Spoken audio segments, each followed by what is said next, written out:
Good morning, guys. This week we're talking about TBI, or traumatic brain injury. And to really talk about this with our patients, first we have to understand what it is.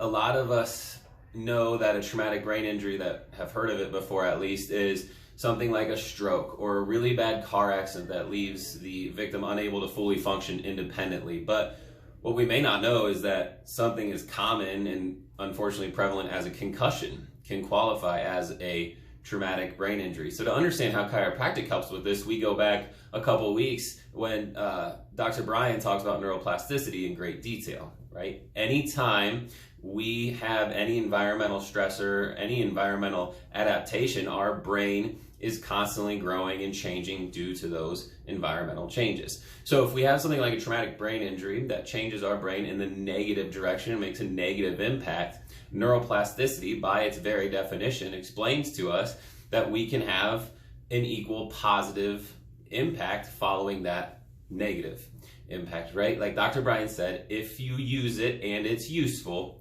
your brain continues to develop. So we've talked before about how people, our patients, really relate to and remember when we tell them stories.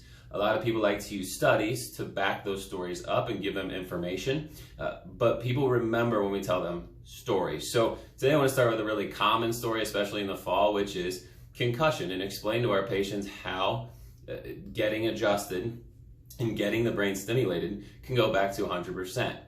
When you consider concussion, think about the negative impact that happens to the brain, that happens to the head and neck when the impact happens.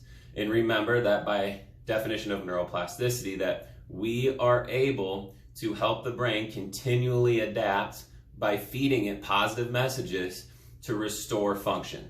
A concussion can cause nausea, vomiting, dizziness, ringing in the ears, all of those things due to that negative impact, negative trauma. What is the one thing that's going through all of our heads that is irreplaceable to restore that neurological function? It's very simple, it's very basic, it's the chiropractic adjustment, right? So continue to talk to our patients today, many of whom have probably had a history or know somebody who has had a concussion. Relate that to them, and we'll have some more stories to relate with this later in the week.